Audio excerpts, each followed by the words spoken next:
Mr. Thompson, I have got Mister. something for you. Okay. So juicy, Yes. you're gonna look at it, you're gonna slap it like it's a bag of soil. Okay? Like it's a bag of soil. Yeah, you never do that when you walk around B&Q and you just slap it and think, God, I could fit so much more soil in there.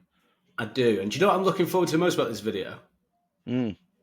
That guy in the comments, I think he's called Brian 336,000,000, and he always Oh, bollocks one of us about chewing a pen. Good input, but the sound quality is shit. And then there's another guy who do you always know? comments saying, I was going to work with these guys, but now I'm not going to, and everything that he put. Someone called Sleep Surgeon or something like that.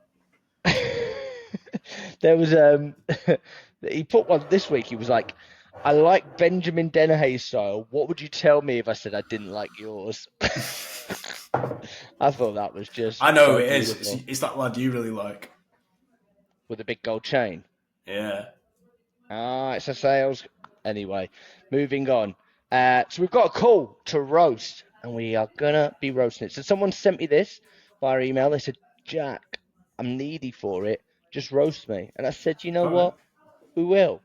So I haven't listened to this. I don't know what it's going to be about. So I'm just going to dive straight in, and we're going to go from there. Are you ready to roast? Let's roast it, baby. Okay, here we go. Can you hear that, babe? I can hear it so well. Hello, Jeff. Hey, good afternoon, Jeff. I'm going to be very honest with you here because I'm sure you get a lot of calls like this. It is a sales call. I don't know if that makes you want to slam the phone back down or if you have 30 seconds, but completely up to you. Fire away. Appreciate it. Well, hey, I saw that you were a former sales guy, so I can respect that. So, Jeff, if I was to tell you that I'm typically invited in by leaders of ambitious companies who, if they're being honest, are struggling with one of the following problems when it comes to hiring, it could be that they're not getting enough candidates to interview, so it could be a volume issue. It could be a quality issue, as in they're not getting in front of the right candidates, or it could be that they're in high growth mode and have goals to build a dream team of hard to find specialists. Now, I've got a feeling though that this is the part where you tell me that none of those problems exist and it all falls under HR. Let's pause there. Okay, not This bad. is a guy. Yeah. I was going to say this is a guy. He's obviously been watching our stuff. He knows it. He knows it. He knows it. So I'm going to give him a few tips. Hmm. Okay, let's see if you agree with them, Jack. What I've got here. When he answered the call, the tone matching could have been slightly better. It wasn't terrible. It wasn't Hmm. like he came in like a TV presenter when the guy was like, "Hello, it's Jeff." He came in okay. I would match that tone. Think about the volume that we're coming in at. You want to go in sounding like them, and that's the black belt skill there. You need to be able to just hear someone in the first few seconds. Mm-hmm. Then he said, I've forgotten the way he worded it exactly, but the can I have 30 seconds? I think it was something like that. There's a key thing here. You should be saying, let me have 30 seconds. You want it to act as a little mini command. I believe it's a neurolinguistic programming method. People respond well. So sometimes when people start in our business, they start saying things like, or you could maybe perhaps just hear me out for 30 seconds. It just doesn't go down well. And it wasn't as bad as that, but it's just a slight variation that makes quite a big difference. The problems, I see a lot of people do this actually. The problems were very problem only. So you were basically given very short versions of a problem. There's a quality issue, there's a volume issue. Kind of felt like that. Really, the magic is in what does it feel like to have that problem in the first place.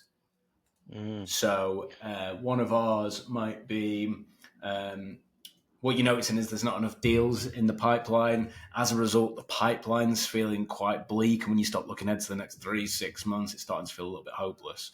It's that feeling of like, that's what it actually feels like to have that problem. It's not just like, are you tired? It's the impact of being tired. So that would be my feedback. Jack, I don't know if you have anything. There was one thing that you didn't pick up on, and maybe you'll argue with me on this, but I think when he said, "Yeah, go on then," there was a bit too much like rapport on that side, where he was like, Oh, "Yeah, yeah. well, you're," and it was kind of like, just once you've got that permission, brilliant, I'll whiz through it. And he was like, "Well, you're a sales guy, and I'm here with you, and we're going to do this together." It's like, you've got the permission. He's not your friend yet. Just get into it. But Yeah. other than that, I agree with everything that you said. Wow, Should we I don't continue? like you, but I like the way I you don't just... like you, and I don't trust you, actually. Okay. So what do you think about that, Brian? 364,000. Okay, here we go. No, I mean those problems Probably. probably do exist. What was your name? Yeah, my name's Damian. I head up a company called Rad Recruit. We Rad Recruit. We specialize in the engineering space. Didn't end on a question. Okay. Are you local to the Twin Cities? Yes, sir. Yeah, I live over in the Circle Pines, Lexington area. If you know that neck of the woods. Yeah, you bet. Oh, Yeah. What about dangerous yourself? territory. Yeah, I'm in the North Metro also, so just in the new in the Moundsview area. Oh, nice. Okay. Yeah. So Right. when you said Pause that there. those sound relevant, that I meant. Yeah. It started off so well. Right. Problems probably do exist. That's the bit to write down. Probably do exist. Probably is very non-committal. He just said, what company are you calling from? And what was the response, Jack? He gave him his address. It all got really weird and pitchy. We specialise in, I don't know. And then it all got a bit like, let's talk about that. People Anyway. struggle to answer simple questions, don't they? Exactly. So there's a few things. The pitch thing, you don't want to just like avoid that altogether and like not say where you're calling from. So yeah, I'm calling from a company called Rad Recruit. We help with some of the problems that I mentioned. You said they probably do exist. What did you mean by that? And we're straight back into problems, baby. You've tried to derail me, but I got you back on the problem highway. And guess what? It's 80 miles an hour. We're going fucking fast. Oh.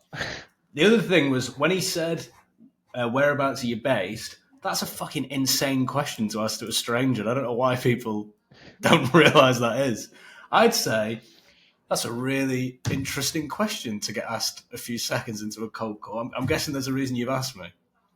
Well, yeah, because we only work with people in this area. Oh, I'm just curious because we used to work with another recruiter. And there's intel in that question. It's not just being asked a question. It's why were you asked a question, Brian, 364,000, and I'm not chewing my pen today.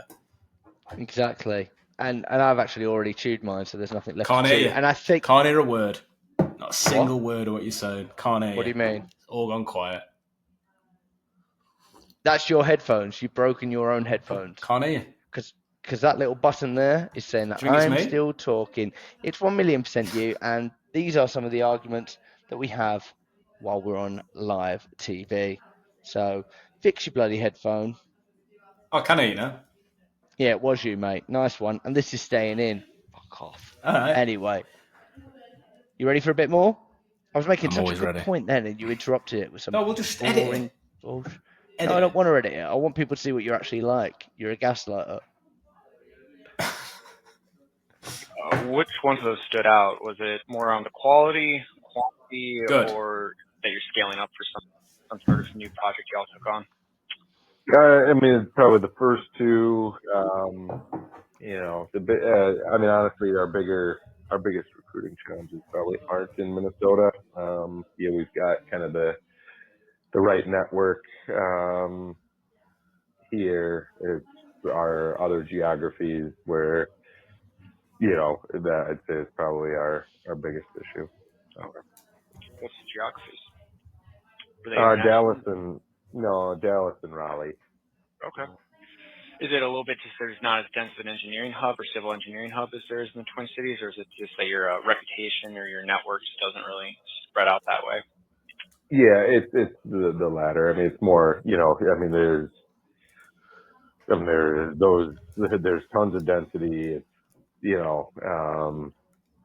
It's how to decipher the right candidates to do what we need to do. Yeah. Sounds like you folks get a little bit niche when it comes to the types of projects you're taking on or the types of candidates you need as far as the background to match up, right? Very much so. Yep. Okay. Yep. When you say that it's trying to find the right folks and your network doesn't quite reach out to it, so it's deciphering information.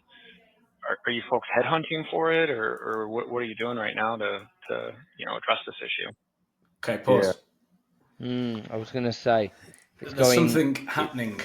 Jack, do you want to talk about it? What going down the logical path?